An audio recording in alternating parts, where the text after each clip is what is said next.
Right away with a round of applause for all of our honorees here on stage. This is why we're here. It's an amazing event. My name is Kirk Williamson. I am the art director for Windy City Media Group. This is my lovely co-host, Scott Duff. He is the host of Out Chicago on WCPT, Chicago's Progressive Talk. Take a listen, 11 to 1 every Sunday morning. Just saying. And like I said, this is one of my favorite events that we do for the whole year. Now, you might guess that I'm just a touch over 30 myself, just a small little whisper over 30. And it's amazing to think of the changes and how far we've come, even since I was their age. And those changes are all due to the sort of talented, driven individual that we have here today. And as with any struggle, we still have a long way to go, and it gives me hope that these people you see sitting here on the stage are the ones that are going to get us there. So, once again, if we can go to that. It begins tonight. And speaking of beginning, I'm just going to go right into it. We will introduce the honorees one by one. They will have a brief chance to speak, and we'll all have fun. So here we go. Our first honoree of the night, Matthew Adamczyk. Yes. Matthew, 29, was born and raised in central Massachusetts. From an early age, he has focused on two things: drawing and dancing. Deciding to pursue the career in dance first, Matthew enrolled in a local studio, and after a few years, at the age of 16, he enrolled in the Herod Conservatory for Classical Ballet in Boca Raton, Florida. While there, he spent much time at school in art class, honing his talents for visual art. One painting won a gold key in the Scholastic Arts and Writing competition, and went on to the national competition held at the Guggenheim Museum in New York City. Upon graduation in 2003, he was offered a position at the Joffrey Ballet as an Arpino apprentice and was promoted to full company member in 2005. After a few years establishing his place in the company and Chicago, Matthew decided to focus on his art and make it into a second career. In 2011, he created his website, dancingpainter.com, showcasing his creations as well as his extensive resume as a dancer. Ever the philanthropist, he has volunteered his talents to events like Dance for Life and Embark, and has submitted works of art for several silent auctions benefiting both local and national charities. Matthew also sits on the Joffrey Ballet Marketing, I believe that's committee, and has assisted, weird spelling, but it'll work, and has assisted Executive Director Greg Cameron in establishing a new relationship with Chicago's LGBT community. And did you know, fun fact, by the way, in his senior year of high school, Matthew spent 2 periods testing and creating recipes as the teacher's aide in his culinary arts department. Wow. Yum, yum, yum. Give it up for Matthew Adamczyk. Matthew is not here tonight. Accepting on his behalf is Mick Santiago.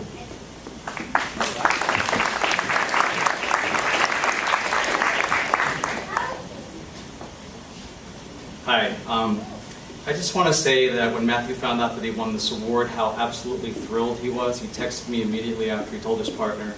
And then gravely disappointed because he knew he was going to be out of town and not able to accept the award himself. But he's in Hawaii, so boo-hoo, do we really care? But he prepared a short speech, and I just want to say it on his behalf. I would like to express my deepest gratitude for this award. The honor of being a part of this year's 30 Under 30 is a great confirmation that I have made a difference in this world. Although I am not able to accept this award in person, I want you all to know that I share it with all of you. The community has helped me along all my journeys as an artist, and has helped to mold me into the man I am today. This award is just as much everyone else's as it is mine. I only hope that the future years of my life will allow me to give even more to this community, making you all proud that I am one of the recipients for 2014. With great love and humility, thank you.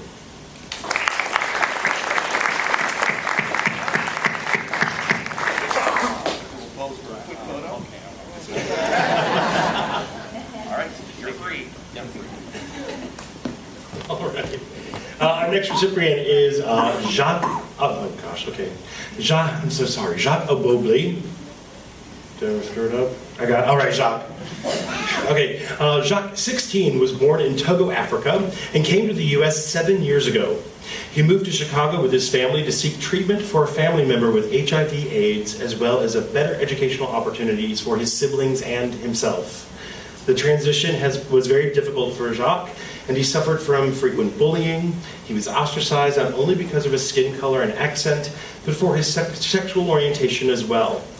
Rather than focus on the prevalent hardships or dwell on the traumas of his past, Jacques chose to look on the bright side of his story. In 8th grade, Jacques, who now identifies as gay, produced an anti-bullying PSA that was featured in Time Out Chicago.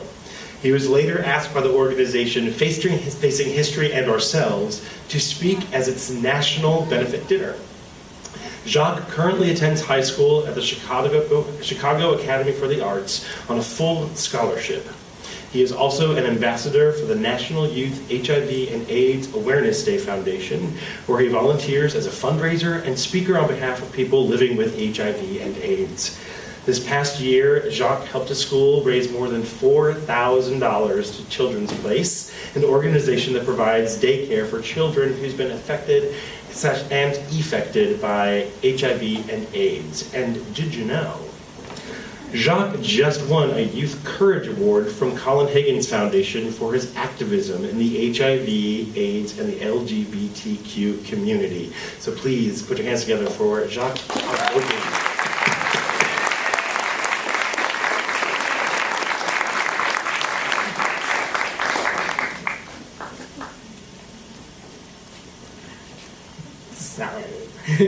Hello, everyone. Thank you so much to Windy City Times for this honor. I am so thankful and so grateful for this opportunity. When I found out about this, I was so excited. I ran around my house screaming and couldn't wait to tell everyone. And thank you so much for everyone who's been supporting me on this long but short journey so far.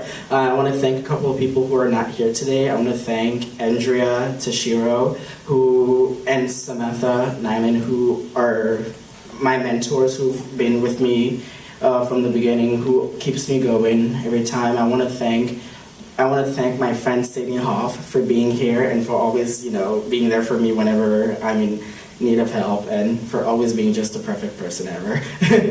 Thank you so much, and I am so honored. And with this title, I will continue to do my best to find and fight for a cure for HIV and AIDS, and to keep doing my best for a better tomorrow. Thank you so much.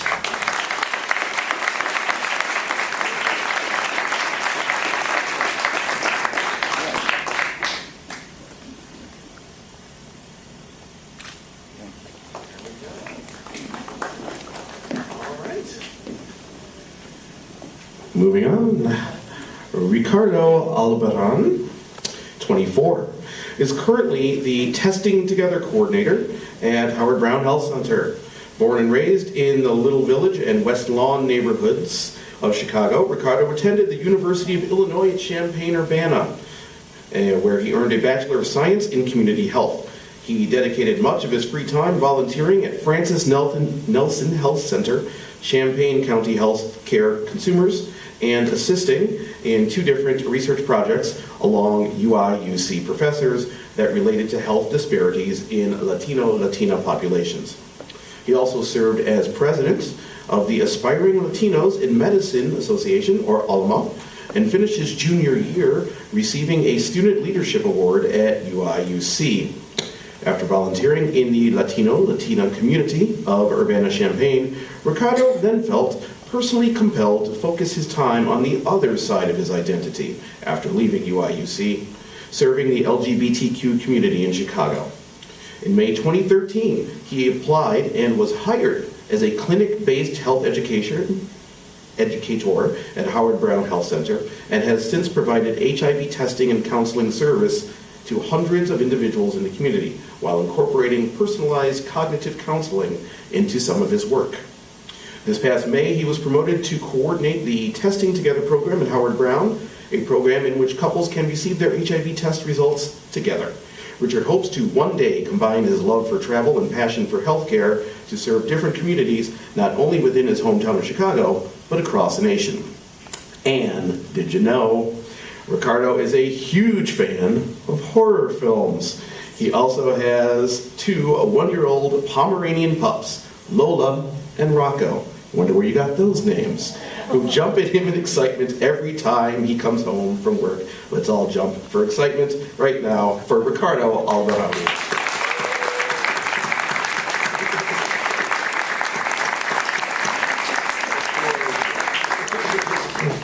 Thank you so much. When I first heard that I received this honor from the Windy City Times, I just was jumping for joy. I am really, really deeply humbled for this award. And I have a couple of people to thank that have really allowed me to get to this point of me standing on the stage speaking to you right now.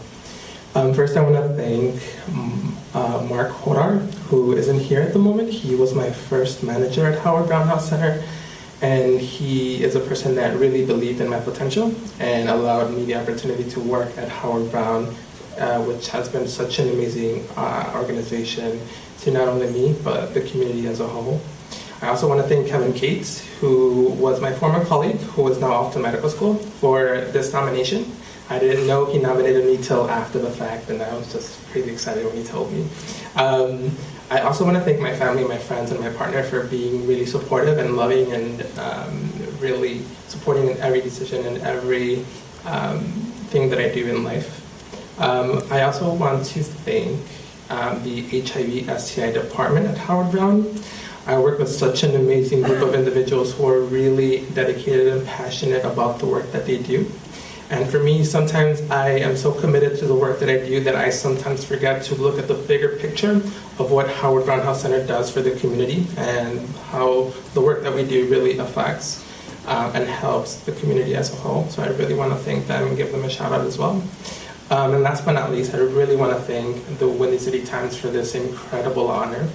I have been in this field for a little over a year now, so for me receiving this award, it really lets me know that I am certainly on the right track, so I really want to thank them for that. Thank you.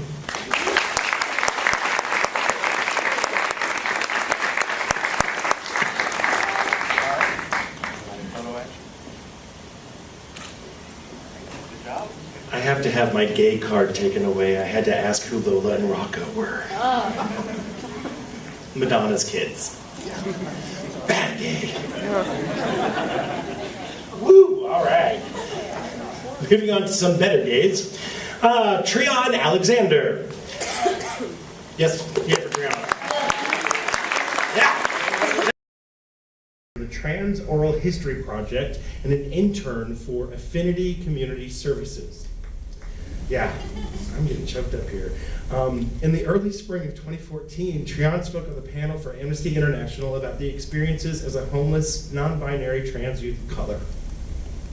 Treon continued to support homeless youth advocacy. I'm sorry, I'm totally listening here. Through assisting at the May 2014 Windy City Times LGBTQ Homeless Youth Summit.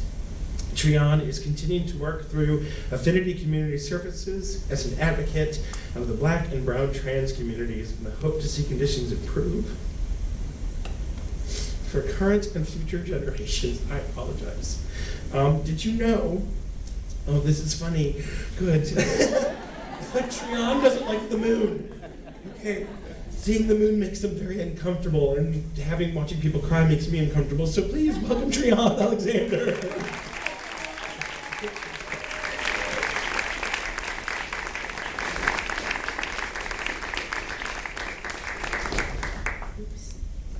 Kind of short, so I'll just stand over here. When I got the email saying that I got the award, I was kind of like, oh wow, I got an award, that's cool. I don't know what I did for it, but thanks.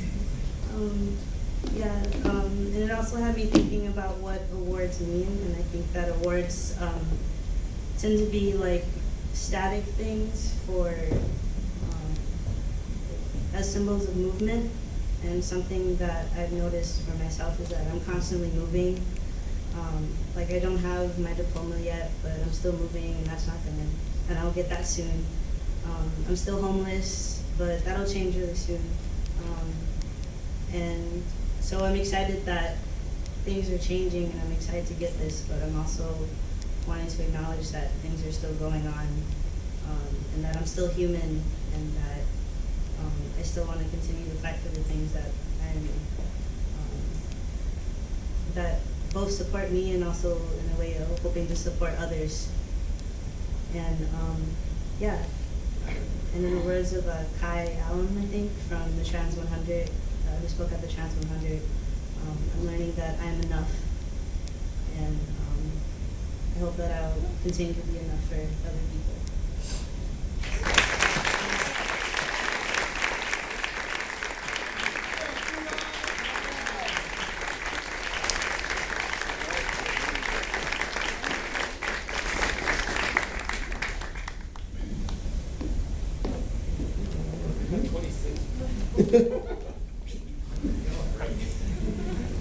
We need like a handkerchief sponsor for next year. All right. Somebody better be on that. All right. Lucy Baglin is next. Yes. The aforementioned Lucy Baglin, 25, grew up in Guildford, England, and moved to the United States at the age of 13. Lucy returned to England to complete her master's degree in public health at the University of Surrey in 2010, before finally deciding on Chicago as a place to start working in public policy.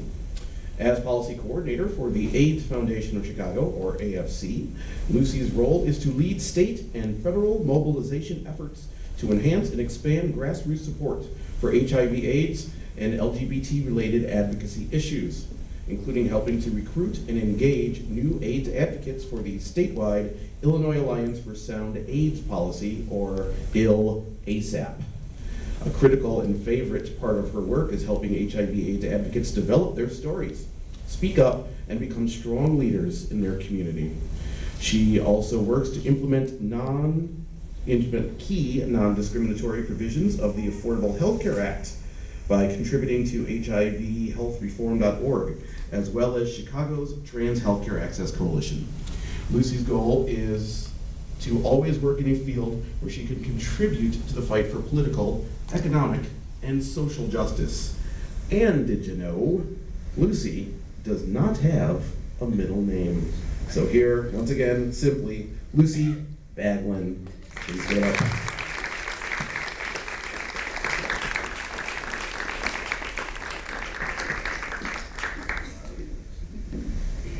Well, I'd like to thank City Times for this honor. I'm extremely thankful and grateful for this award. The last 2 years, I've had the opportunity to work very closely with the LGBTQ community in Chicago, fighting for HIV/AIDS issues in Springfield and in Washington, D.C., and it's just been an absolute honor to be a part of this community here in Chicago. The advocates I work with they're strong and courageous and determined and passionate about these issues and fighting for equality and justice, and I'm absolutely blown away being honored by the community with this award, so thank you so much.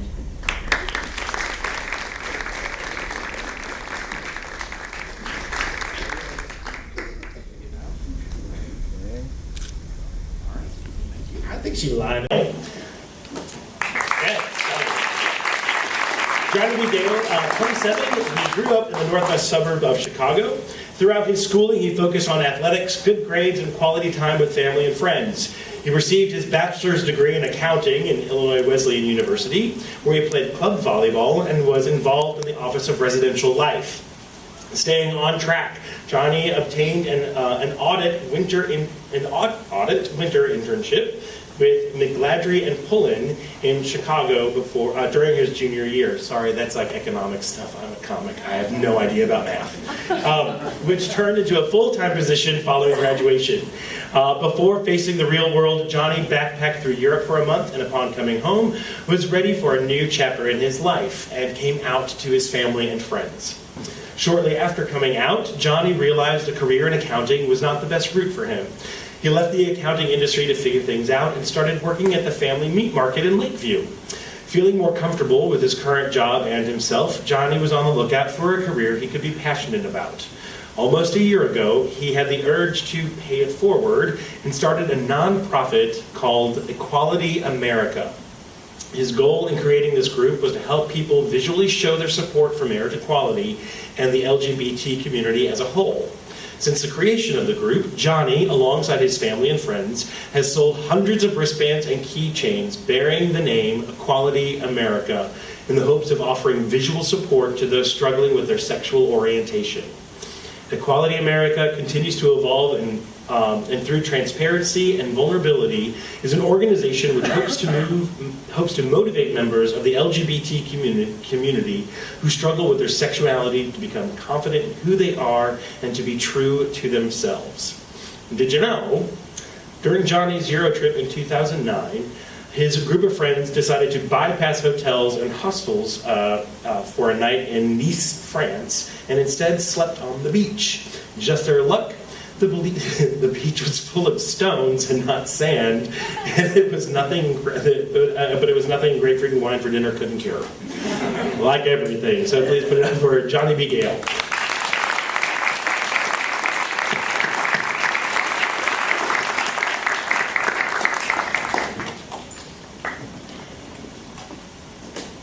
How's it going? A little nervous, sorry. First off, I just wanted to say thank you for the 29 other members that have been honored today. It's people like you who provided a light at the end of the tunnel for me. It's positive, driven, loving people like you who inspire others to be true to themselves, so thank you. Secondly, I wanted to thank Windy City Times for choosing me for the 30 Under 30. I was very shocked when I got the email. But like I said, very honored. I followed my heart in creating EA and working hard to motivate the LGBT community. And honestly, I feel there are many others way more worthy than myself. That being said, encouraging messages from people that watch my video blogs online, motivation from loved ones and my family and friends, and nights like this tell me I'm doing something right and to keep trucking along. So thank you. And last but not least, I'd like to thank anyone who has ever supported me during my coming out journey, especially my parents. Because of how lucky and blessed I was, support-wise, it has been heavy on my heart to pay it forward. Pay it forward support-wise, especially to those that aren't in the best of situations, to help them be true to themselves. So thank you.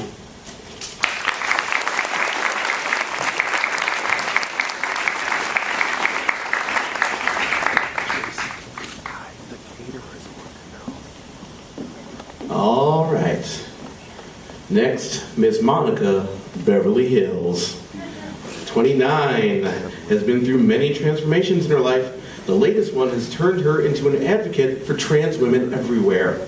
She came out as a transgendered woman as a cast member in the 5th season of RuPaul's Drag Race. I've seen every episode. Monica has been telling her story and spinning across the dance floors since.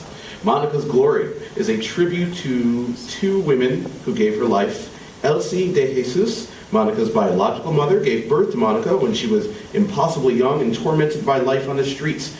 At the age of 4, Monica, or Maño, as she was known as a child, was adopted by her mother's sister, Gladys. Raised on the rough streets of Chicago's Latino Northwest Side, Monica, who sashayed and stole her sister's clothes and high heels and made good use of them, was like no other boy. When Gladys died tragically, leaving behind 5 children, Monica, then 15, moved to Kentucky to join her biological mother. In small-town Kentucky, Monica was the only openly gay person at her high school. Monica soon moved back north to Chicago, where she began performing in drag. By 18, she became the main diva at various Latino gay clubs like Rancho Luna, Mambo Cafe, and Club Dulces. When street life in Chicago proved too brutal, Monica followed in her mother's footsteps and moved to Kentucky. There, Monica became a castmate at her town's only gay bar. Soon after, Monica was called to Hollywood to compete in RuPaul's Drag Race. The rest, my beautiful humans, is history in the making. And did you know Monica is horrifically scared to get behind the wheel of a car? She would rather ride a bike or get a piggyback ride to her gigs. How sweet. Monica Beverly Hills, ladies and gentlemen. Monica, unfortunately, could not be with us tonight due to a booking thing that happened, but I will make sure that she gets her award personally. Thank you. Annie Castronovo. Annie Castronovo, 23, is originally from Worcester, Massachusetts. Studied political science at St. Michael's College in Burlington, Vermont. As a student at SMC, Annie became involved with HIV/AIDS activism through the Student Global AIDS Campaign. To develop a better understanding of the global HIV/AIDS pandemic, Annie studied abroad in Gulu, Uganda. In Uganda, Annie researched the positive impact community health workers had on HIV/AIDS prevention strategies, as well as the delivery and destigmatization of ARV treatment. After graduating in May 2013, Annie joined the Episcopal Service Corps and began working at Chicago House and social service agency's Trans Life Center. At the Trans Life Center, Annie assists program staff with housing, medical, legal, and pop-in programming. Annie also volunteers in the Transformative Justice Law Project of Illinois, in Illinois' name change mobilization, where they assist transgender and gender-variant individuals with obtaining their legal name change. Annie has committed to a second year of the Episcopal Service Corps and will be continuing their work at Chicago House. After their service year, Annie plans on attending law school in hopes of developing skill sets that will make them a better advocate of the LGBTQAI positive community. Did you know Annie auditioned for The Real World during their senior year of college and got through to the second round, but tanked the group interview and never got called back again? Well, thank goodness they didn't, because now they're here. So give it up for Annie.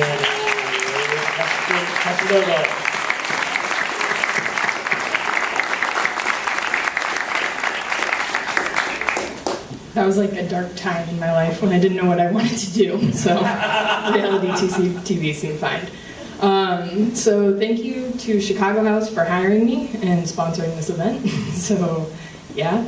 And then also thank you for the Trans Life Center for letting me work there and also letting me learn from all of you and everyone here too on the stage. It's been amazing to be able to work with people who I consider mentors and who give me an idea of who I'd like to be in the future. Thank you for the Julian year, which is the Episcopal Service Corps, for giving me a space to question everything and showing me where to channel the anger that comes from questioning everything. And also for showing me the importance of having a spiritual well to drink from when I feel empty. And thank you for Sarah and Parker for filling that well when it is empty with laughter and other fun things. And thank you to Sarah, Parker, and Morgan for not letting me get lost in caring for the bleeding crowd and reminding me I need a friend. And thank you for my parents for loving and accepting me. This is weird. Even when I couldn't do it for myself.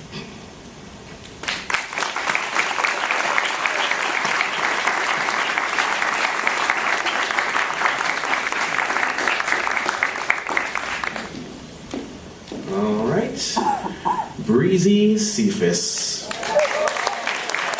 There we go. Breezy Cephas, 22. Born in Chicago and raised in Hopkins Park, Illinois. Breezy started volunteering at an early age, first at Pembroke Nursing Home in 2003, and then at New Beginnings Shelter for Abused Cats and Dogs. In 2009, she relocated to Chicago. She attended Dawson College to obtain her GED and NCCER certification in 2011. She received an award from the Center on Halstead for Leadership and Activism in 2013. Also, Breezy was part of a group of people who went to Springfield to talk to senators about funding for homeless youth in 2014. In addition, she was a youth organizer for an LGBTQ homeless youth summit held this year. She is currently volunteering with the SAGE program and belongs to a group called the Chicago Coalition for the Homeless. And did you know, by the way, Breezy collected stuffed animals until she turned 20 years old. I'm pretty sure she still does. Come on, let's be out with it. Once again, Breezy Cephas.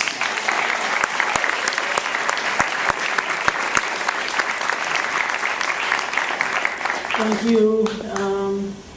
when I first heard about this nomination, I didn't know what it was. So somebody told me what it was, and I was like, oh, that's cool. It's an honor, though, like seeing what everybody is doing, and I hope to continue to do work in the community and to be a positive peer model.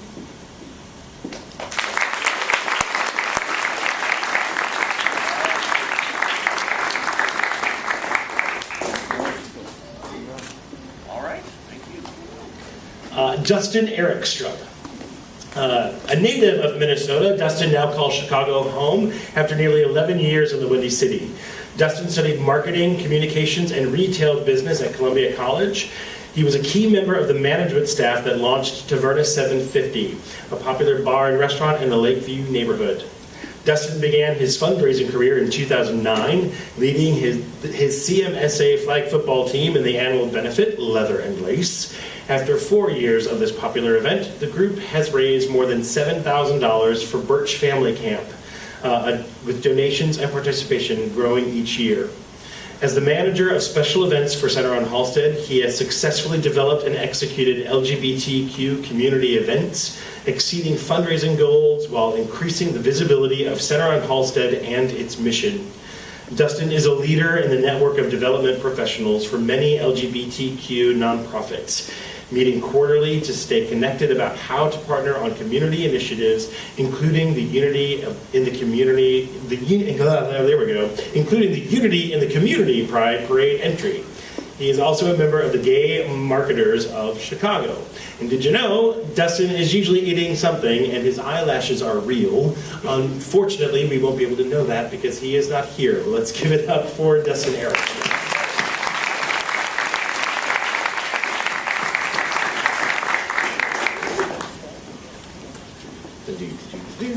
And why, that is correct. Okay, here we go. Pastor Jamie Frazier. A fresh voice. These are words that people often use to describe Jamie Frazier, affectionately known as Pastor J. A native of Moncks Corner, South Carolina, Jamie owes much to the mother, Irene Frazier, and grandmother, Dorothy Frazier, who raised him. These two women taught Jamie the importance of serving God and loving people. Jamie attended Vanderbilt University on a full tuition scholarship. While at Vandy, he, among other things, launched a successful campus ministry. Now a seminary student, Jamie, 28, recently started the Lighthouse Church of Chicago. The heart of this church's mission is clearly expressed in its motto, passionate about Jesus, serious about justice. The Lighthouse strives to be a congregation where Christ is worshiped and all are welcome and justice is pursued. You can learn more about both Pastor Jay as well as the Lighthouse at www.lighthousechicago.org. And did you know, you will now, that Pastor Jay can't cook and find single men who can simply irresistible. I know there's some of you out here tonight. Give it up for Pastor Jamie Frazier.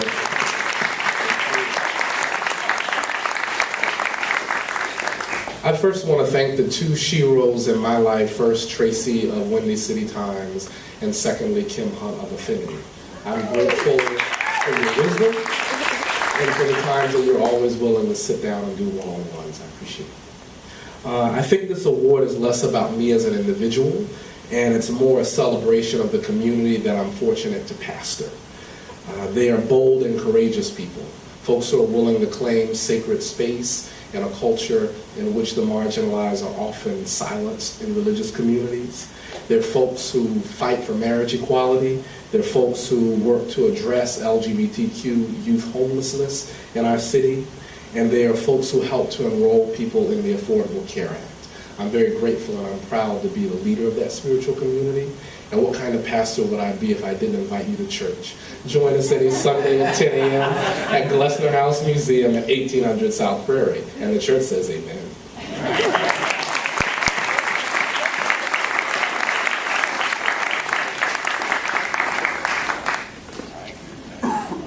And now we come to Nick Furtwängler.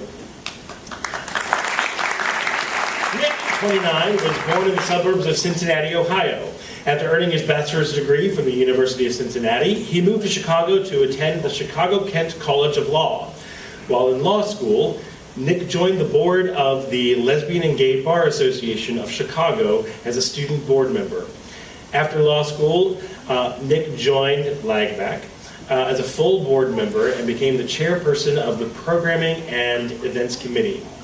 In his capacity as chairperson, Nick organizes free legal education seminars for students and practitioners that focus on LGBT issues in the legal world. Nick works in the Chicago office of Deloitte Tax LLP and the firm's corporate tax consulting practice. His practice includes analyzing tax returns for potential refund opportunities and corporate controversy issues. And did you know that Nick's pinky fingers are crooked? And Anthony Bourdain has Nick's dream job. Mine too. Please put your hands together for Nick Furtlanger.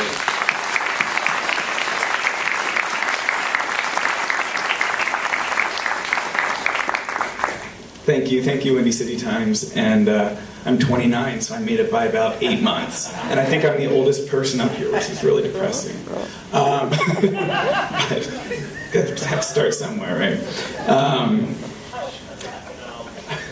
Well, at least sitting here.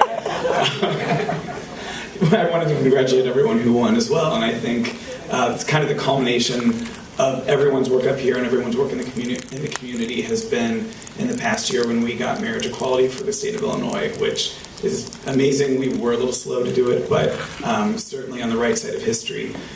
In my capacity as a board member of the Lesbian and Gay Bar Association, I've really focused on education and training LGBT and ally attorneys on the issues that affect our community and affect the LGBT community and how we can address those in a fair and equal way. And I think that education is really how our community has moved as far as we have, and ultimately how we will move so that every LGBT person in the country and hopefully abroad has equal rights someday, hopefully in our lifetime, and if not in mine, maybe in the 16-year-olds. So thank you very much.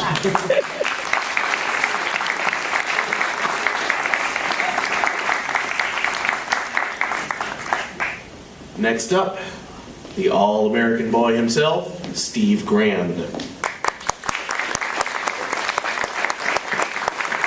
Wasn't so long ago that Steve Grand, 24, was a little-known Chicago singer-songwriter.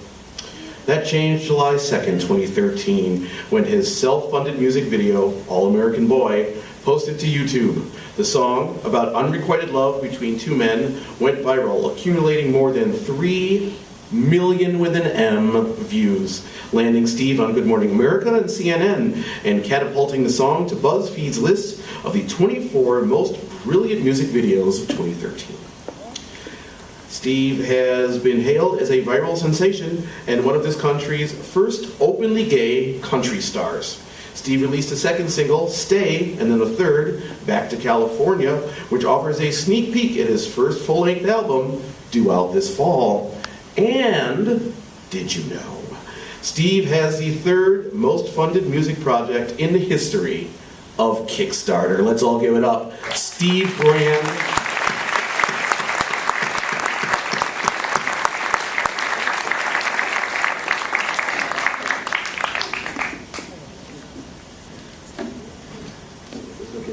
Sorry, I'm a musician, so I just naturally come up and do this. Yes, I'm the late person. I'm sorry about that. No disrespect to anyone here. I'm very sorry. I try to be on time all the time, but yeah, that's I drove in from the suburbs, so that was.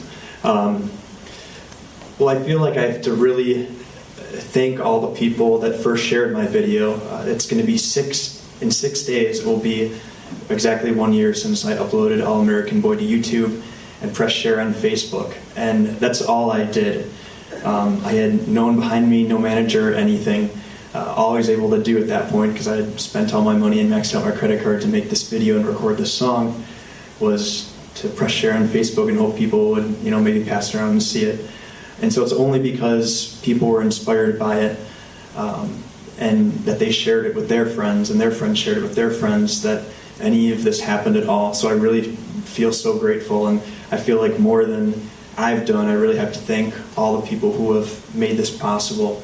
And with the visibility this has gotten, I get messages every day from kids all over the country and all over the world who really feel inspired by what I've done and seeing an openly gay singer-songwriter getting attention by mainstream media, and that's meant a lot to a lot of people. And so it's so incredible to be able to do something that you love that inspires people or that makes people feel less alone in the world.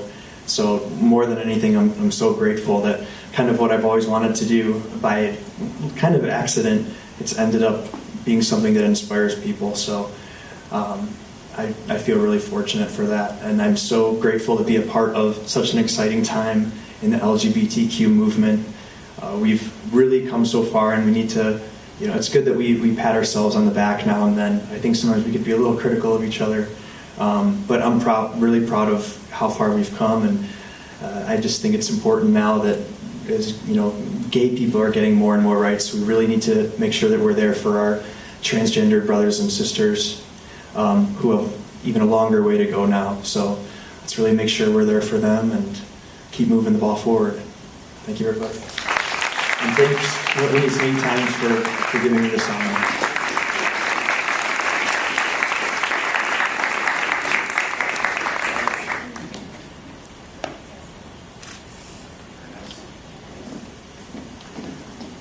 Zach Holler.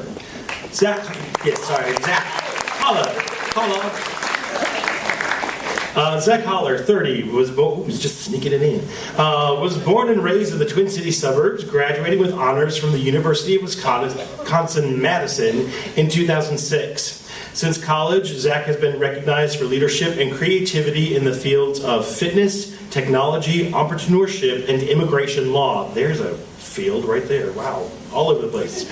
As a fitness instructor with the Chicago Athletic Clubs, Zach has created original class formats while bringing new styles and perspectives to age-old formats. And he has been featured in Time Out Chicago, WCIU The U, and NBC Chicago.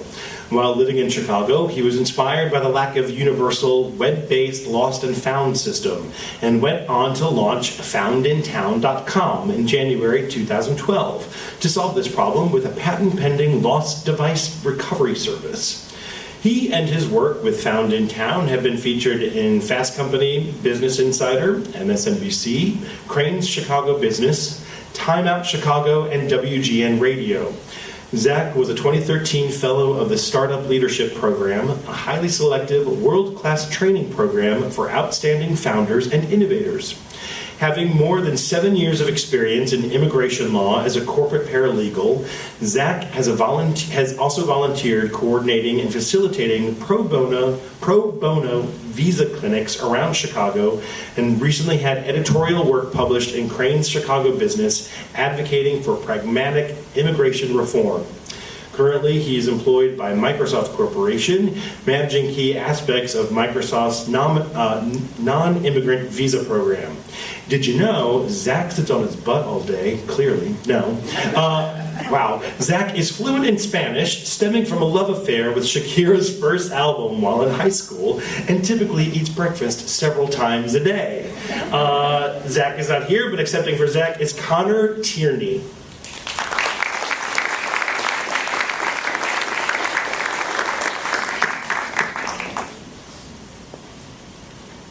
Hello. Like you said, it's unfortunate Zach couldn't be here today. If anybody knows Zach, they know that he goes about his life in a couple weird ways. He likes to do everything different than everybody else. So he gave me a couple of talking points he wanted me to go over, and in honor of Zach's quirkiness throughout his life, I figured that I would put it into a poem, since not many people probably have. So here it goes. Zach Haller, my boss, can't be here today, so he sent me a couple things that he'd like me to say. Last month, he was recruited by Microsoft Corporation, where he's contributing his knowledge of tech, fitness, and immigration. He was thrilled to be chosen as an honoree, especially after he saw the list of impressive nominees. Zach is proud to be among all of you making a difference in Boys Town, which is where he had the idea for his company, Found in Town. Chicago's given him so much that he'll never forget all the lessons he learned and the people he met. He'll remain in Chicago through Fountain Town and business, but won't be a stranger at the bars on his visits. Thank you, Windy City Times, and cheers to all the rest. We're 30 under 30 and making a difference for the rest.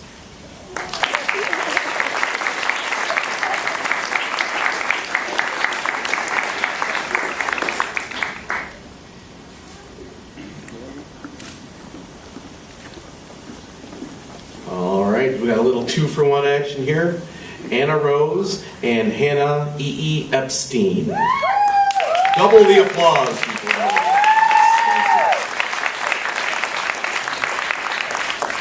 Anna Rose, 30, and Hannah, also 30. You see, there are people older than you. Have been married since July 2011 and live in Chicago. They are both founders of Nothing Without a Company, or NWAC, and are artists who strive to create fulfilling work wherever they go. They have both worked with companies such as Mary Archery Theater Company, Silent Theater, The Inconvenience, and Nothing Special Productions. Anna Rose has also worked with The Goodman, Steppenwolf, Victory Gardens Theater, Red Moon, Pride Films and Plays, About Face, and Windy City Performing Arts. Anna Rose is a licensed massage therapist who focuses on energy work and body awareness through breath control. Hannah is finishing Columbia College Chicago with a major in fiction and a minor in playwriting. You can contact them through their website at eepstein, spelled I, Epstein.com. And did you know, that's not it, but did you know that Anna and Hannah had their ceremony on a beach in Hawaii? When they kissed, a rainbow appeared across the sky. I need that handkerchief sponsorship. Once again, Anna Rose and Hannah E.E. Epstein. Aloha! Let's hear it. Let's hear it. Aloha! Yeah. Thank you all so much. We are very honored to be here, accepting this honor. We would like to thank Windy City Times, Andrew, Tracy, all of our family in Texas and Hawaii and everywhere else in the world that couldn't be here today. The LGBT community, it's you guys over there and everybody else. The Chicago theater community, hey, all of the family that made it today, thank you guys. And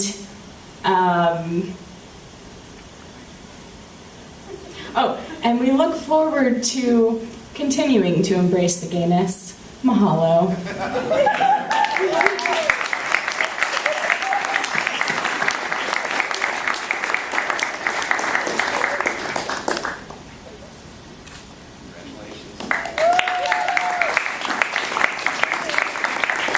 The next recipient is Yulin Jing.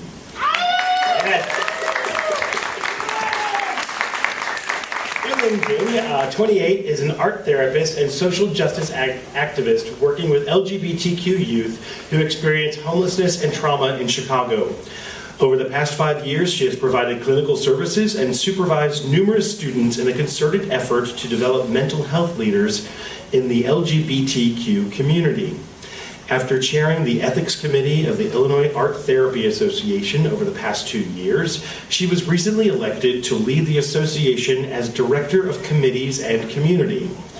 At the intersection of her clinical and activist passions, she organizes rallies to defend the rights and equality of LGBTQ individuals, women, and immigrants, and facilitates LGBTQ competency trainings for practitioners in Chicago and in her native Taiwan. Did you know that Yulin was born to be an enthusiastic foodie? Love it. She is passionate about every detail in this experience, from the table arrangement to the new restaurant review. She believes that food is an essence of daily living. Yulin, you light up my life. You made my world. Let's get along together. Come on up here. Yulin Jake. I'm kind of OCD around food, so just hearing that makes me really excited. First, really thankful for being here, Windy City Times. Thank you so much for this honor. I I wouldn't be able to make this journey without youth.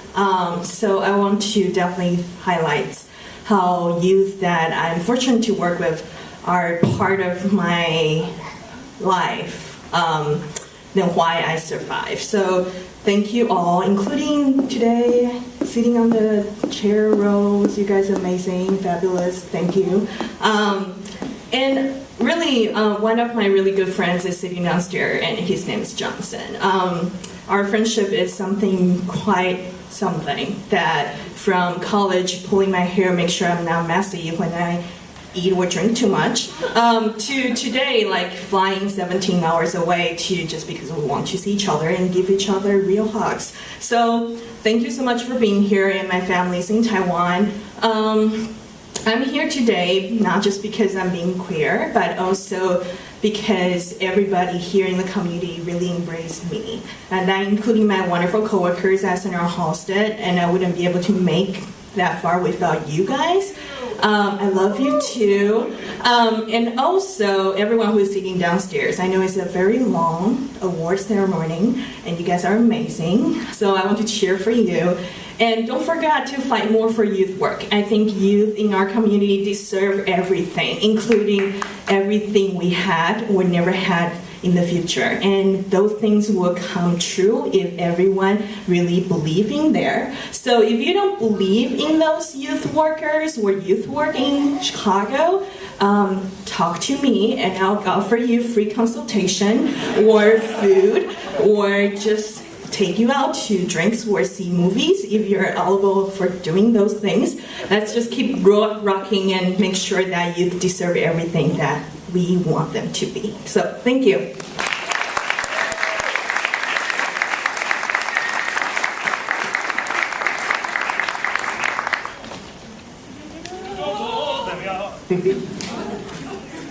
Okay, one stack of certificates gone and one stack to go. Here we are. Coming up next, how about little Joe Kaiser? Anybody? Joe Kaiser. Joe Kaiser, 27, is a lifelong Chicago resident who received his bachelor's degree in political science and computer science from the Illinois Institute of Technology in 2009. Joe joined Chicago Bruise Brothers roller derby in 2011, skating under the name Rude Gus. Gus is currently the president of the Chicago Bruise Brothers, head referee for the Chicago Red Hawks, and an announcer for the Windy City Rollers. In 2013, Gus refereed at the USA Roller Sports Roller Derby National Championships. Gus is a founding member of the Transgender Nonconforming and Intersex Athlete Network, and earlier this year wrote the Men's Roller Derby Association's non-discrimination policy, hailed as incredible by derbyfrontier.com, for welcoming non-binary individuals and removing definitions of gender and barriers for inclusion. This fall, Gus will be skating in the Chicago Bruise Brothers 2014 home season at the Lombard Roller Rink. And did you know, by the way, in addition to Rude Gus, Joe has skated under the names Merv Ferguson, Pope Transis, God, I love that name, and Benedict Thunder Snatch. Okay, here it is. Let's bring him up here, Joe Kaiser.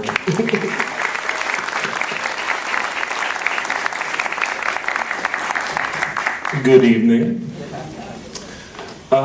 So when I got the email about this, my friend Joe Simonis, who's a skater with the Windy City Rollers, founded the TGI Athlete Network with me.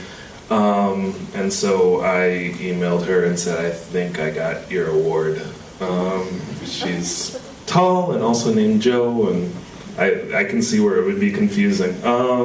So yeah, it's really awesome to get this. I'm really, thrilled. I spent a little bit of time kind of flabbergasted. And it's like, I haven't done anything yet. I haven't done, it's because there's still a lot to do, still a long way to go. So thank you, to Windy City Times for bestowing this upon me. my lady loves, Deona, Valentine, the whole community, my bros, lady bros, Chicago roller derby in general, all the referees, all the announcers I've worked with, for being so inclusive and awesome and welcoming. That doesn't make me any less of a man to be a lady. So, in conclusion, go Bruise Brothers.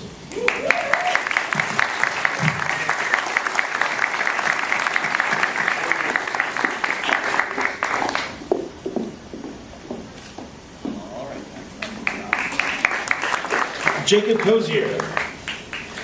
Jacob,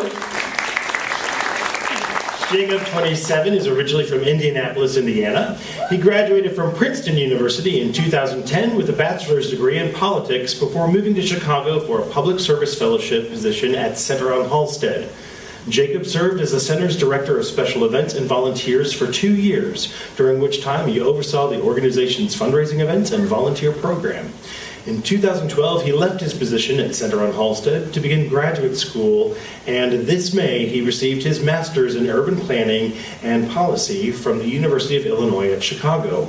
Jacob is now project manager for Luxury Living Chicago Realty, where he manages leasing at the firm's exclusive rental properties. Jacob lives in East Lakeview with his wonderful boyfriend Paul, and can usually be found running along the lakefront trail.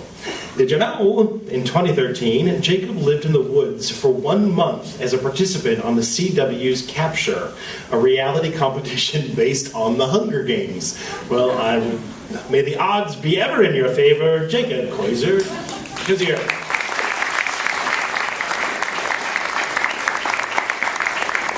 And apparently Jacob lost that game and is now in the woods. We will speak his name frequently and think of him often. So congratulations.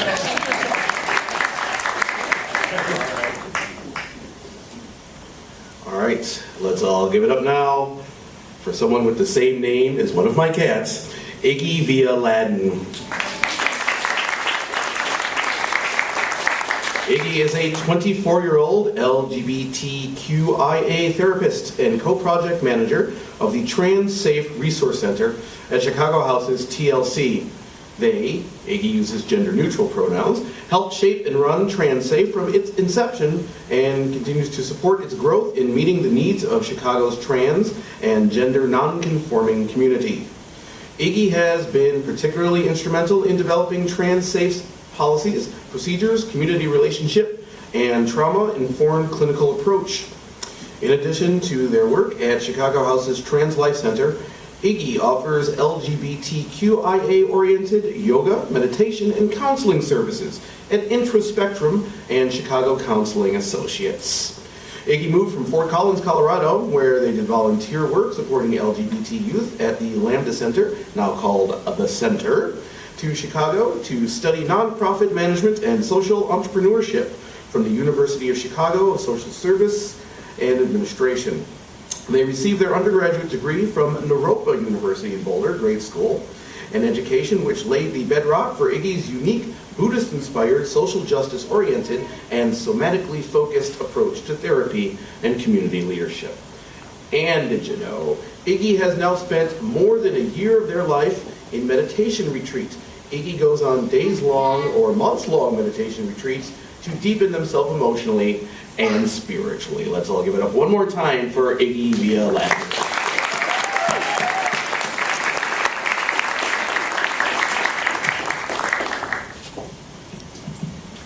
So, I'm gonna hold this.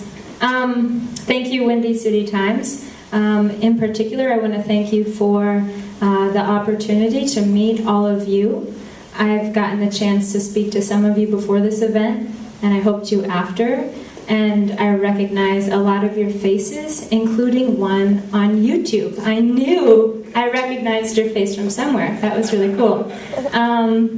So I want to say that it would be amazing and really inspiring to, at some point in the future, have the opportunity to collaborate with any of you. I recognize that we come from diverse backgrounds, both in terms of our professions as well as our experiences.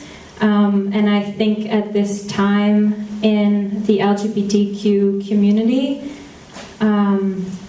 we're coming at a crossroads of many different people working together. And it's both in the interest of the community members that we're serving, as well as ourselves and us as a community, as helping professionals, to learn how to meet each other in our backgrounds. So I'm curious how in the future we can learn to collaborate and address the evolving needs of the LGBTQ community. I had a participant tell me yesterday that the best advice they ever had was to pick a side, and that being in the middle, either on one side of the road or the other, meant that they would get clobbered. And for her, that's a very real reality, navigating transition, being in the gray area when it comes to gender or sexuality, complexity. And I think that theme, not only on the individual level, extends to all of us on the community level, of how can we navigate our very diverse backgrounds and find ourselves in the gray, unrecognizable space that seems pretty queer at first, but I think some amazing things can happen. So thank you so much for this award. Please talk to me afterwards. I'd love to meet all of you.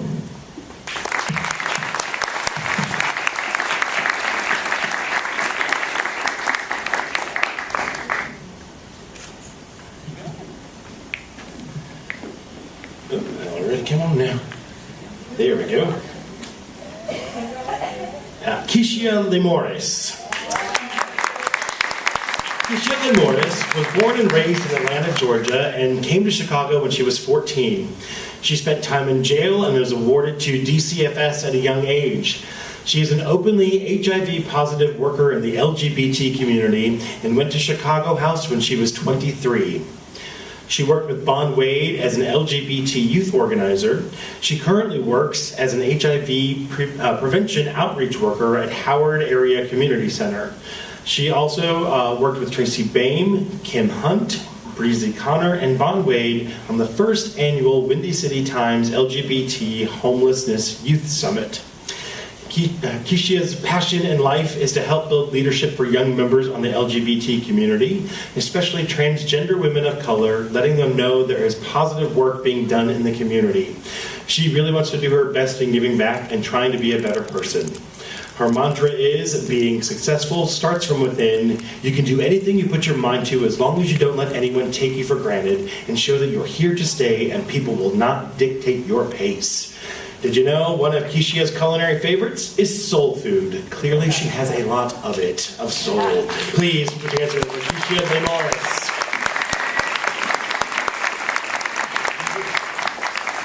Well, I don't have a speech. I am so choked up because there are so many people I want to say thank you, because without them I would not be here, especially Lex Lawson, Dante in the back, Kim Hunt, Windy City Times, Trans Life Center, and a lot of people, because within 6 months of this time period, I have found some people that worked with me to help me get to where I am today. Because it was not with these people at the Chicago House, I would not be standing here. And I'm just so grateful, and I'm nervous at the same time, but I'm so grateful, and I just want to say thank you all for seeing something in me.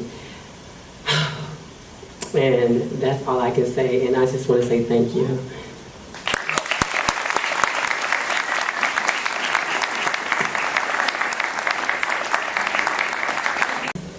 And next down over here. Yes. All right. Take your time. We're here all night. Katja Maison, 18, is a straight ally in the LGBTQ rights movement. She has been a member of the Alliance Youth Committee for 2 years, where she organizes youth summits for up to 400 youths.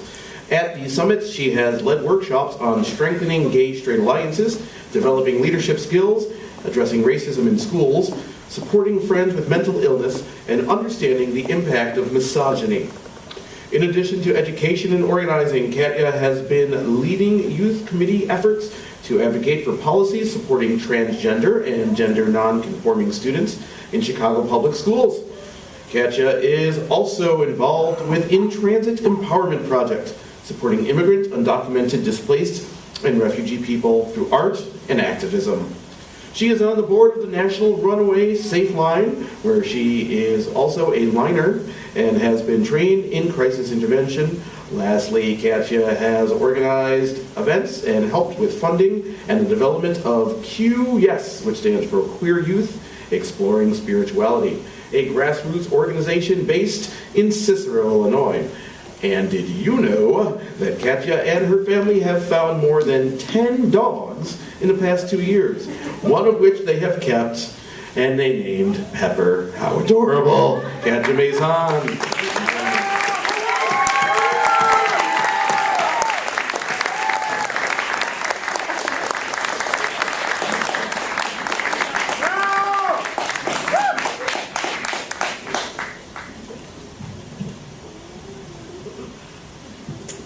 Thank you, David. I am really thankful for being here in this moment surrounded by such amazing advocates and activists. First off, I would like to thank the Windy City Times for this amazing recognition. I would also like to thank everyone who came here to cheer me on, including David Fisher, the most amazing adult supporter who has ever entered my life. I really wouldn't be here without people in my life who have supported me, helped me find resources when I needed them, and introduced me to new opportunities. Thank you. I strongly believe that any young person with the right authentic support and opportunities can do amazing things. However, young people many times don't have that support and don't have those resources and don't have those opportunities to succeed and to even partake in decision making that in the end will affect them. We need to change that. We can't keep stacking these challenges on young people and expect them to succeed. There needs to be more resources and there needs to be more support for young people, regardless of sexual orientation, gender identity, economic status, race, and physical or mental abilities.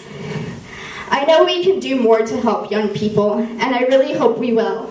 Because without luck in finding the right opportunities and resources, I wouldn't be here. And there are so many more young people who can achieve great things and deserve to be here. Thank you.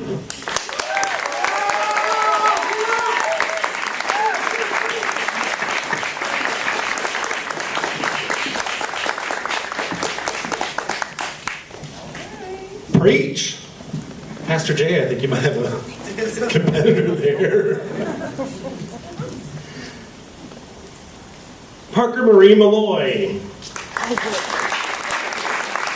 Parker Marie Malloy, 28, is an essayist and transgender media advocate from Chicago, focusing her writing on feminism and gender-related topics. She currently works as a freelance journalist, as has contributed writing to The Advocate, Rolling Stone, The Huffington Post, Salon, and Talking Points Memo, among other outlets.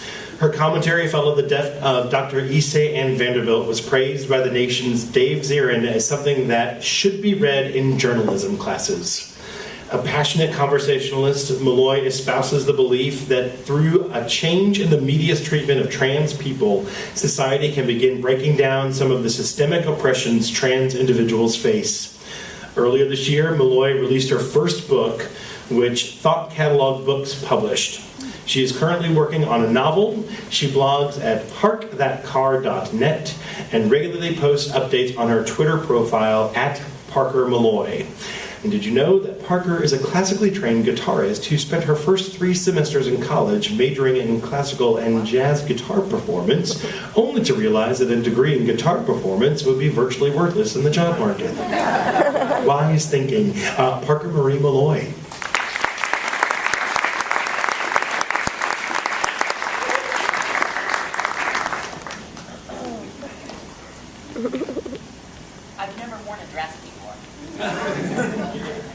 I'm I'm serious. I've never worn a dress before. So, thank you. And I just wrote a quick little speech here. One sitting over there. But anyway, I just want to thank the Windy City Times for honoring me with this, putting me alongside such amazing people who have accomplished such amazing things. Now, personally, if you don't know who I am, that's probably a good thing, because if you do, you either love me or hate me. Probably hate. So, without further ado, I'm going to read what I wrote. So, hi everyone. I'm Parker. In the past year, I've been extremely fortunate to have been able to contribute writing, rants, reporting, and essays. And in the course of this, I've been told that my writing is both inspiring and informative, but lest you think I have much of an ego, I've also been called a sociopath, a sycophant, and a hack. I've been called a fringe character by RuPaul. That was fun. And I was mock murdered in a YouTube video by drag queen Alaska Thunder F word. That was less fun. Though Alaska and I talked and apologized, we're on good terms, all that. Anyway, so basically I'm either a villain or a hero, depending on who you ask. The majority of my work, however, deals with reporting on many of the otherwise ignored stories surrounding transgender individuals, including stories of employment, housing, and public accommodation discrimination. And I am thankful for every editor that I've ever worked with, as it's, their words on the page too. From the amazing Sunny V. Brydom and Lucas Grinley at The Advocate, Clay Risen at the New York Times, who for some wacky reason believed that I was worthy of being added as a contributor to their op-ed section, which happened 2 weeks ago, and my friend Jenny Boylan, who has served as both a friend, a mentor, and a sounding board. And at this time last year, no one had ever really taken a chance on me. Every submission that I'd sent in at every single paper, website, and whatnot had been received with nothing but rejection. The fact that I now have readership in the hundreds of thousands, was named to the Trans 100 this year, and now this, I would have thought you were, and I don't want to be ableist here, so I'll just say, I don't even think I would have believed you. It's been a hell of a year. I have no plans of stopping. May I continue to both inspire and both enrage the world. And also, by adding this "Did you know" section, I was so tempted to, the guitar thing is one thing, but I was so tempted to just go, "Did you know I was born with a penis?" Because, a trans. I was born with a penis. There we go. And that's the speech.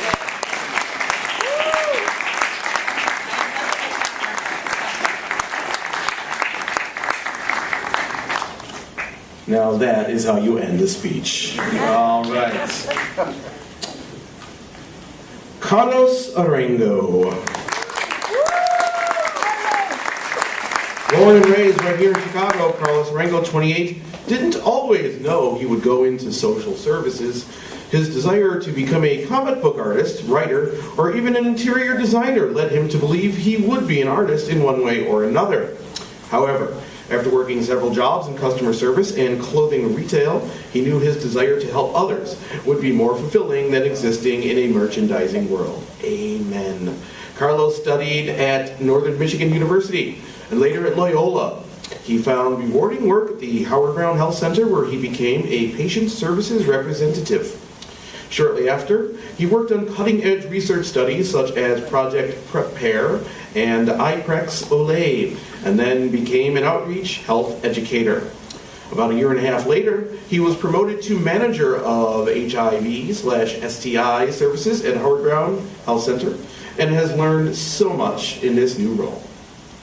As a bilingual Latino gay man, Carlos understands that there is great need for HIV/STI education that caters to individuals not speaking English as their first language.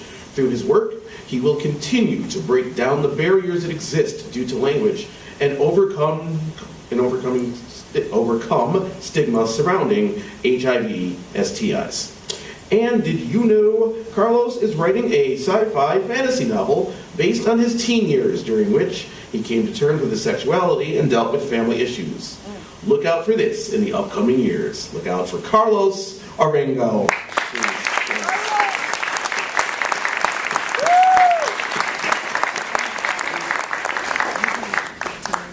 Good evening, everyone.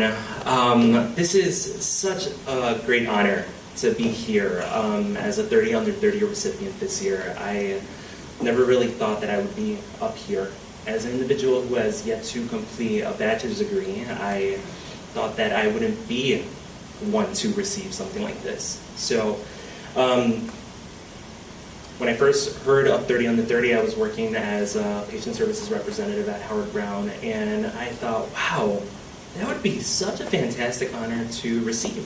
And 4 years later, here I am. So I am very honored to be receiving this. And not only do I give myself a lot of encouragement and support for the work that I do, but I would also like to just take this moment to thank Windy City Times for this award. Thank you. My director at Howard Brown, who constantly challenges me every single day. My partner, who through thick and thin is constantly there, even when I am driving him up the wall. And two fantastic men in my life who are role models, friends, mentors, fathers to me, who, thanks to them, I am the man that I am today. So, thank you.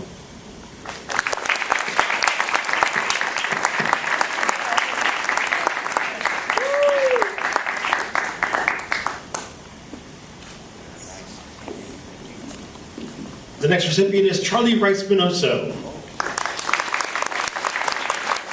Charlie Rice-Minoso, 25, worked as a lead field organizer for the 2013 the March for Equality in Illinois, and Illinois Unites for Marriage, the campaign that successfully secured the freedom to marry in Illinois. Born and raised in Chicago, Charlie graduated from Columbia College with a bachelor's degree in marketing communications with a concentration in public relations. During his time at Columbia, he established his bonds with the LGBT community by becoming vice president of Common Ground, the school's LGBT student organization, and by interning for Equality Illinois' 2010 Get Out the Vote campaign, Vote Naked. Good name. After graduating in 2011, Rice-Minoso began his career at industry-leading public relations agencies representing top consumer and corporate brands. Charlie later returned to Equality, Illinois in 2013 for the marriage equality fight. From Rogers Park to Belleville, Rice-Minoso traveled the state to inform, engage, recruit, and empower Illinois' LGBT and allied community on ways that they could help pass SB 10. Charlie continues to give back to the community through his involvement with local nonprofits, Equality Illinois, After School Matters, and First Hand Aid to Cuba. And did you know that Charlie is a textbook Scorpio? Terribly. And a Euro-Cuban mutt. When he's not giving back to the community, Charlie enjoys boating, working out, and traveling like a true Scorpion. All right, please welcome Charlie Rice-Minoso.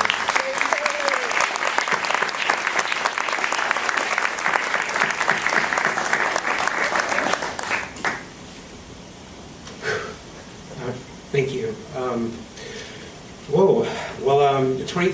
2013 was really an amazing year, and it was such an amazing victory for Illinois' LGBT community, and I feel so humbled and so fortunate to have been able to play a small part in winning the freedom to marry for same-sex couples in Illinois. And it was such an amazing experience traveling the state and actually hearing people's stories and hearing what this legislation meant to people all across the land of Lincoln. I'd really like to thank my parents for ingraining in me that you must always give back to the community in whatever way that you are able. And I'd also really like to thank the staff board and all the amazing, amazing volunteers of Equality Illinois for this amazing opportunity that they gave me. From my time as an intern to a volunteer to a staff member, I've learned so much from so many incredibly talented people, and I feel so blessed to consider them as my friends and my mentors. I'd also just like to thank the Windy City Times for this honor and for recognizing the work of so many people in the community, and also just for everything that you guys do. You guys really are the voice of the LGBT community here. And finally, I'd really like to congratulate all of my fellow honorees for all of the work that you guys have contributed to the community. I feel so honored to be considered one of your peers. So thank you so much, and congratulations.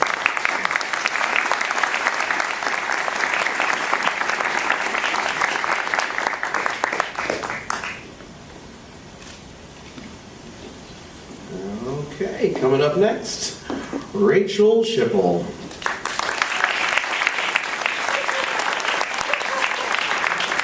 Rachel, 29, spent her early years in the Florida Panhandle before moving to the Chicago suburbs at the age of 7. She has a bachelor's degree in English literature from Calvin College and a master's in higher education from the University of Toledo. After working in higher ed for a number of years, she recently quit her job, became a holistic life coach, and went back to school for a certificate in urban agriculture through the Windy City Harvest program. She's currently interning at the Regenstein Fruit and Vegetable Garden at the Chicago Botanic Garden.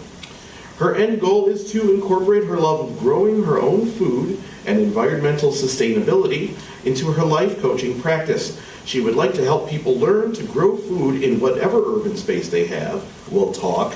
Be it a deck, a windowsill, a backyard, or a community garden plot. In her spare time, she sings with Windy City Performing Arts, where she met her wife, Crystal. Together they started a blog about sustainable living and queer issues called Sustainably Queer. And did you know, when Rachel was a kid, she had a one-eyed cat named Randy, after singer Randy Travis. Once again, Rachel Schipple.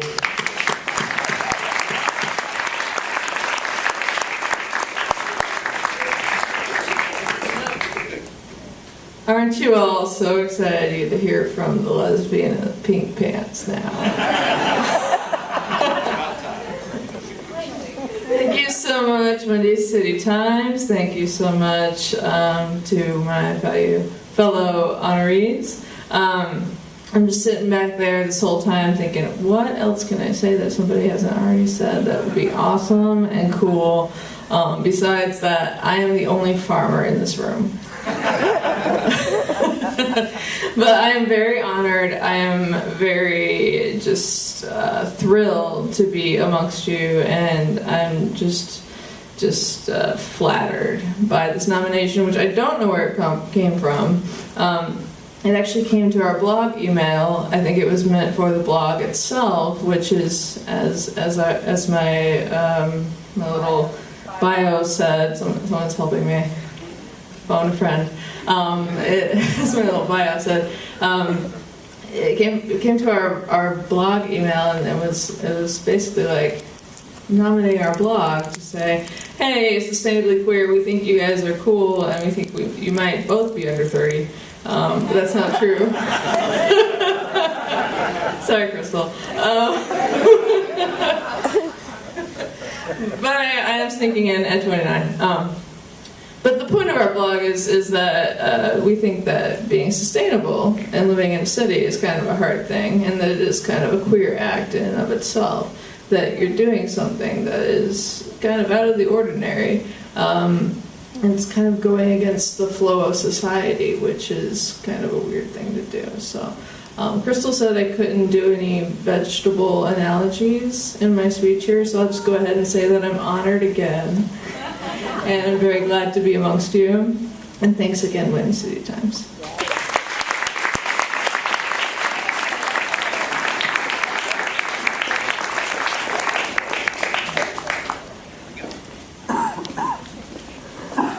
Sarah Samilka is up. Sarah Similka, 30, was born in Chicago and raised in the western suburbs. Early on, she fell in love with the art of storytelling and the power of truth-telling, and moved to Columbia, Missouri to earn a degree at the University of Missouri's School of Journalism. She became a member of the NLGJA, the National Association of LGBT and Allied Journalists, interned at Chicago Reporter magazine, and then returned to Columbia, where she worked as a news reporter for 3 years at the Columbia Daily Tribune. Sarah eventually earned a master's degree in public policy and landed back in Chicago in 2011. She began interning at the AIDS Foundation of Chicago and now leads the AFC's Chicago Female Condom Campaign. She is also a lead organizer for the National Female Condom Campaign and Global Female Condom Day. She also helps manage and creates content for HIVhealthreform.org, a national project focusing on HIV healthcare in the post-Affordable Care Act era. Her goals for the coming year include broadening outreach to young MSM, men who have sex with men, and the healthcare providers that work with this population to promote the use of internal condoms as a risk reduction safer sex tool. And did you know that Sarah also interned at a voter education nonprofit based in Montana, where she lived in a cabin on the edge of a national park, swam in mountain springs, and biked alongside moose for a summer. Please put your hands together. Sarah Similka.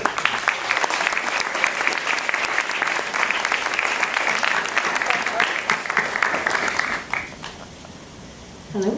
Okay, thanks. I just wanted to say thank you to the Windy City Times for this honor. It's sort of surreal to be here on the stage with all of these amazing people, but also kind of funny. When I moved back to Chicago and I didn't really know what I was doing with my career or what the future held, I was at a PFLAG meeting, and the speaker for that day was the policy coordinator at the AIDS Foundation of Chicago, and he spoke about what he did, and I was like, I pulled him aside afterwards, and I was like, what do you do? How did you get where you are? I want to be you when I grow up. And I was researching the little AFC, and I found his profile, and he had won a 30 under 30 award, and I was like, that's the coolest thing ever. I think that's amazing, and now I'm here, which is sort of crazy, and just want to say it is again such an honor, and I really want to accept it on behalf of the team that I work with. They are so inspiring and dedicated to social justice and at the AIDS Foundation of Chicago, and working to serve underserved communities, and they use all their creativity, all of their passion to think of different ways to end stigma and fight for social justice every day, and I'm so inspired by them. It's amazing to get to go to work and be surrounded by people like that every day. I really want to accept this on behalf of them, including my colleague Lucy, who you heard from earlier. It feels really great to be a part of the community, and again, just want to say thank you. Anybody? Brad Sutter? Bradley Sutter, 24, was born in the suburbs of Detroit. Brad joined the Marine Corps at the age of 17 and was based in California, and did 2 tours during the Don't Ask, Don't Tell era. He is currently the president of Pride Alliance at College of DuPage, the school's gay straight alliance. He won the Benjamin P. Hink, or you'll pronounce it when you get up here, Student Leader of the Year for his activism on and off campus. Brad has led Pride Alliance to be designated Club of the Year, and has brought more visibility to the LGBTQ community through such efforts as organizing the 2nd annual drag show, getting students to the March on Springfield, and being a host committee member for the Friend Movement's anti-bullying panel at the Center on Halstead. In addition, Brad has been a host for Q-Hub at Project Vita, and has been educating students about HIV/AIDS, and worked with Illinois Unites for Marriage in the Suburbs. And did you know Brad keeps 2 blank dog tags on his keychain to remember the military members who have died and will die for our country? Please give it up for Brad Sutter.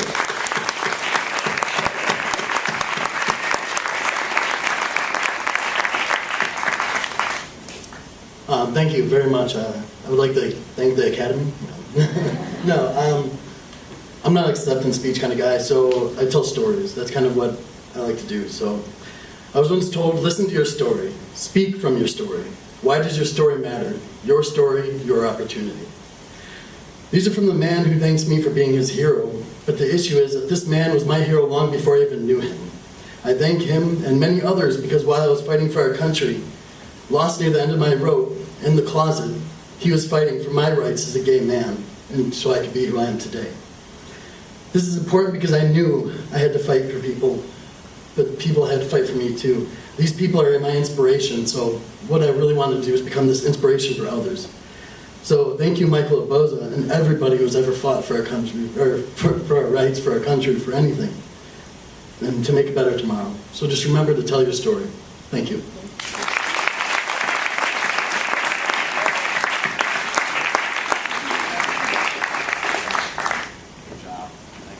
Next up is Chadwick Stat. Yay! Wow! Chadwick's got a fan club right down there. Chadwick is 27. He's a singer-songwriter full of Midwestern heart, charm, and fresh confidence. He currently volunteers annually at the Center on Halstead and has led painting workshops, performed live acoustic shows, as well as serving as a mentor to LGBT youth in the youth program. Chadwick believes community cohesion can be created through the visibility of strong mentors, through the advocacy of young people embracing their artistic talents and using them to change the world. Chadwick has performed at various benefits and fundraisers for philanthropic ventures in Chicago. Last year, he was prominently featured at the 3rd annual Over the Rainbow fundraiser at Sidetrack, which generated close to $15,000 for Gilda's Club Chicago, an organization that supports families and friends impacted by cancer. Chadwick has been seen performing at Chicago Pride Fest, Parlor on Clark, Wang's, Chicago, and the Twisted Vine. And did you know, as a kid, Chadwick used to collect Pez dispensers and has a collection of more than 300 different kinds. Well, now he's got something to put near his Pez dispensers. Chadwick Stat.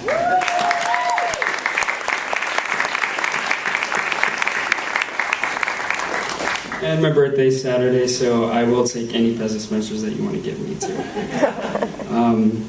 First, I want to thank the Windy City Times and all involved with this year's selection process. It is truly an honor to have been chosen among so many other talented and remarkable individuals that share the stage with me today.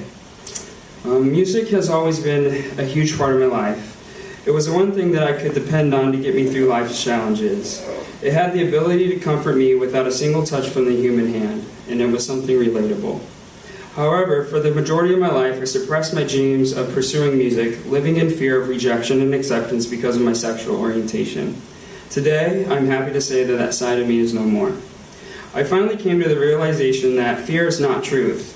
We often are quick to create scenarios in our head of what we don't want instead of focusing on the outcome of what we do want.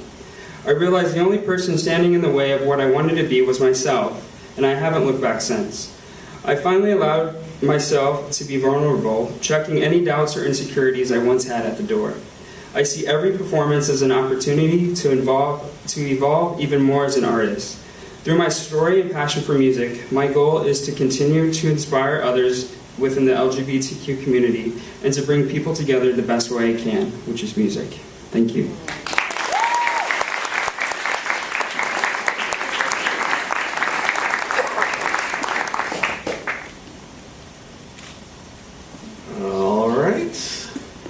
Next up, we have Janine Webe. Yes. Oh, wait, no. I skipped one. Well, M. Vanderlyn, and you're technically next, but we'll get to you after this because I can't read, apparently. But let's just go ahead with Janine, shall we? Janine Webe, 26, is a Palestinian born in a refugee camp in Lebanon. She lived in a refugee camp in Syria until the age of 6. Following her arrival to Chicago, she spent a great deal of time with her mother at work as an organizer in the Arab communities on the southwest side. When she was old enough, she became a youth leader and then youth organizer and worked to build solidarity across struggles. She is currently the Education Justice Coordinator at the Illinois Safe Schools Alliance. Her work centers on creating equitable access to education for all students by working to end school push-out and the school-to-prison pipeline. In addition, Janine is currently pursuing her master's degree in elementary education at Roosevelt University. And did you know that Janine has a birthmark shaped like a dancing man on her left arm?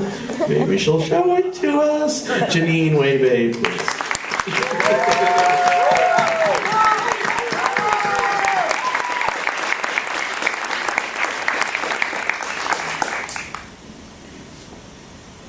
right.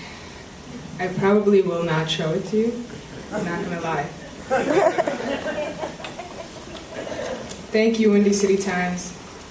I want to start by saying I'm thankful for being nominated and to be sharing this stage with some pretty incredible people.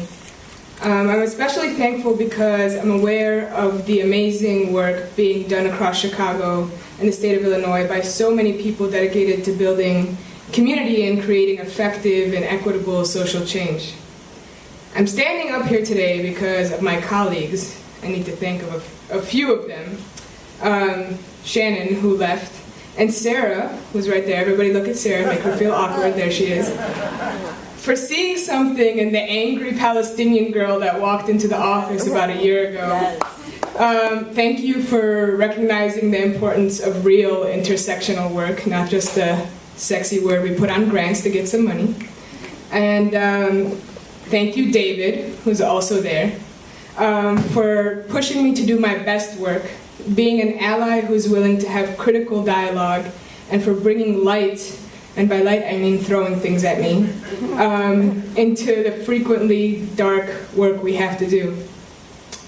I only want to say a few things and take up as little time as possible, and I'm gonna keep it real. My speech was really intense and talked a lot about like corporate co-opting of our movements and things of that nature, about imperialism. I'm an Arab, I have to take it there always. So I just want to say that we must know, and I'm cutting most of that out, we must know that liberation will never come through assimilation. It happens through a collective transformation, a fundamental grasping and uplifting of community. It is only through dismantling of the systems that oppress not only queer people, but all people who have been othered. We must hold these systems accountable, ourselves accountable, and our communities accountable, right? And that is what I hope to do and be doing. And truly there is no other reason why I do this work than the basic understanding that not a single one of us is free until we are all free. Thank you. Yes.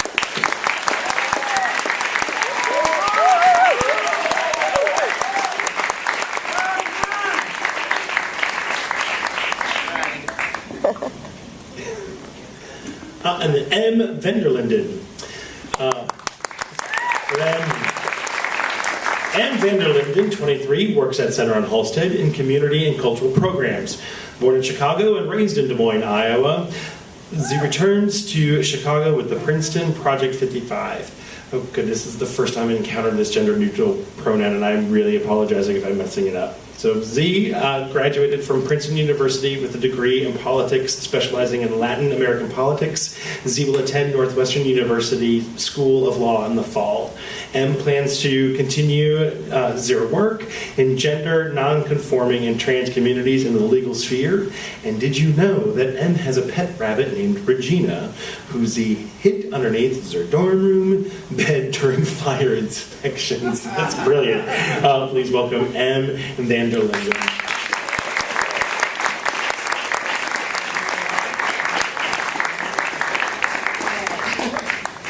Hello everyone, thank you, and thank you for the Windy City Times for this honor, and I don't even mind that you skipped over me because those are great remarks, thank you. Yeah, just a brief thanks to all the folks, all of the comrades, my trans brethren who've come before me and allowed me to be here today, and also to my partner Alex, thanks babe. I just want to briefly say that I am very honored to be mentioned amongst these revolutionaries we have here, and I'm also just really excited for the work that there is to come, mostly noting that I don't think marriage equality is at all. I don't think we've had the best year we're going to have. I'm looking forward to many more years of activism and many more years really working for the best in our community. So just keeping with that, thank you again everyone.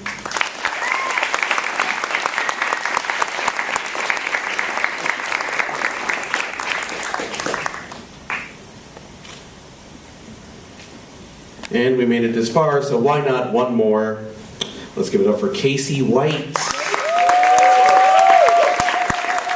Casey White is a 23-year-old poet, painter, and advocate for homeless and LGBTQ youth. Born and raised on the south side of Chicago, she spent a portion of her teenage years bouncing around between friends, family members, and sleeping on the street. Casey is prominently featured in the 2014 film The Home Stretch, a documentary about unaccompanied homeless youth. On behalf of herself and the film, she regularly addresses crowds, conferences, and thought leaders. Casey's insights provide an intimate look at the problems that face homeless and LGBTQ youth. And did you know, before Casey was the subject of a film, she made her own short documentary, Home Sweet Home, that played at the National Film Festival for talented youth. Give it up for Casey White.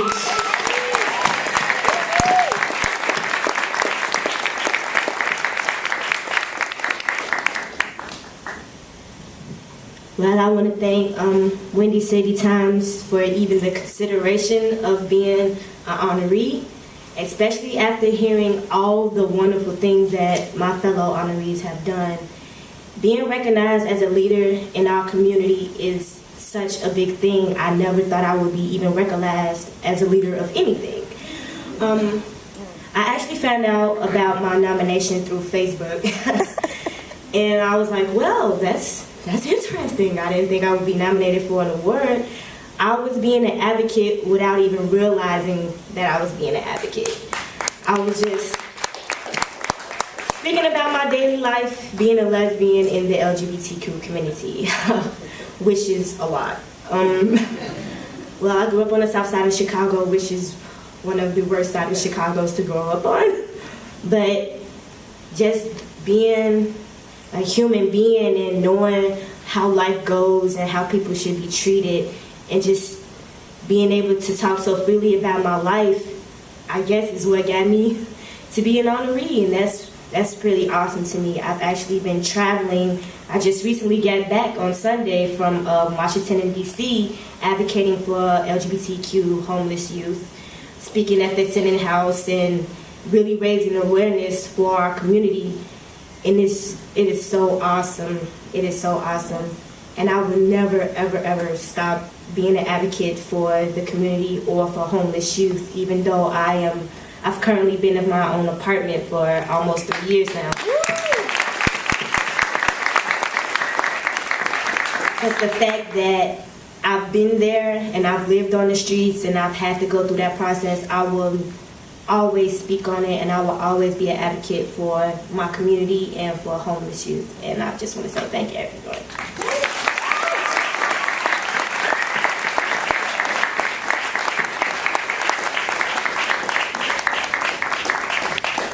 The home stretch, I think, is coming back to Chicago in September. I saw it. It's amazing, and I'm kind of geeking out that Casey's here. Look, I love her. And please welcome, finally, the editor-in-chief of Windy City Media Group, Miss Tracy Bain. Thank you all. I'm glad to end with Casey, because I just wanted to say a couple words about Windy City Times. And I was 22 years old when I co-founded Windy City Times, which was 29 years ago. So I started in gay media 30 years ago, our 30 Under 30 Awards, or not the word. And it's a very special year for us to be doing this, because our next focus with Windy City Times is on the issue of youth and how we're not involving them in all aspects of the community, and particularly in working on the issue of homeless and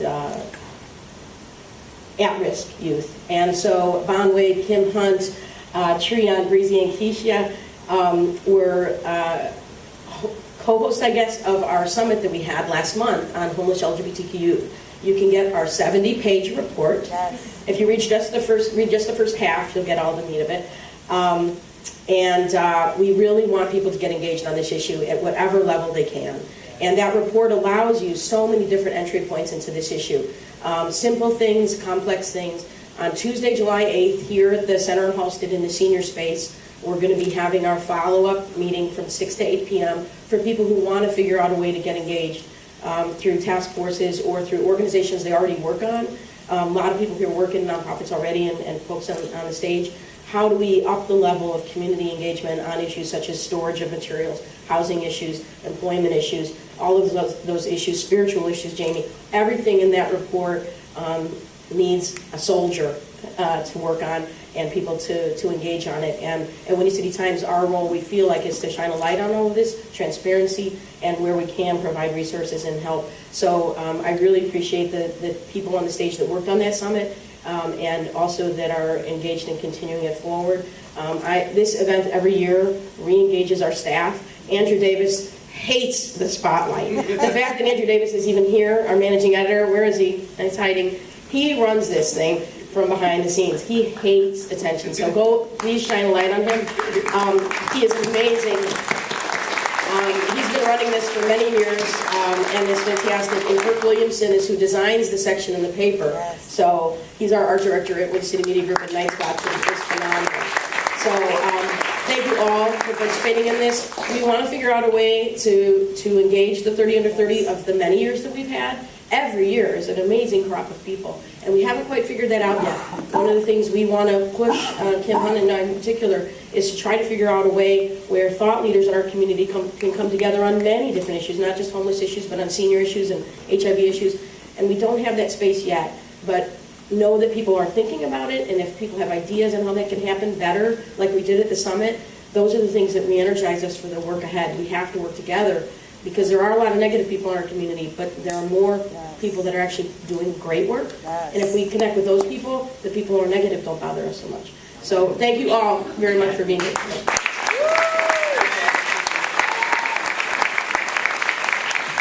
All right, thank you so much for coming out for our 15th annual 30 Under 30 Awards. Before we all rush out, I know we want to get home. I got to take these shoes off. My dogs are barking, I get it. But it's time for the thank yous. We have some people that we want to thank for help making this all possible.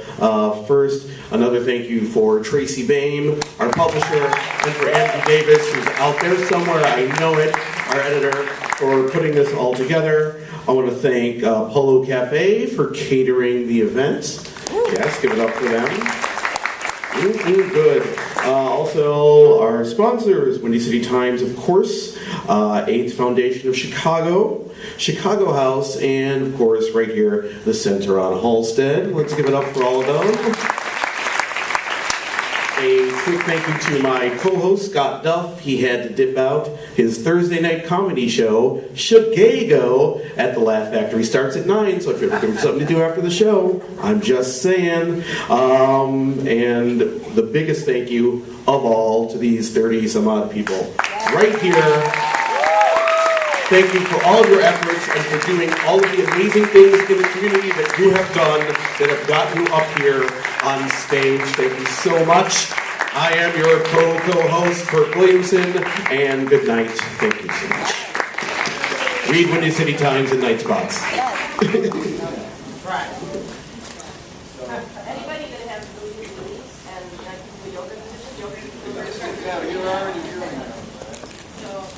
So that we can get one row kneeling, one row sitting, and then kind of short people, and then tall people.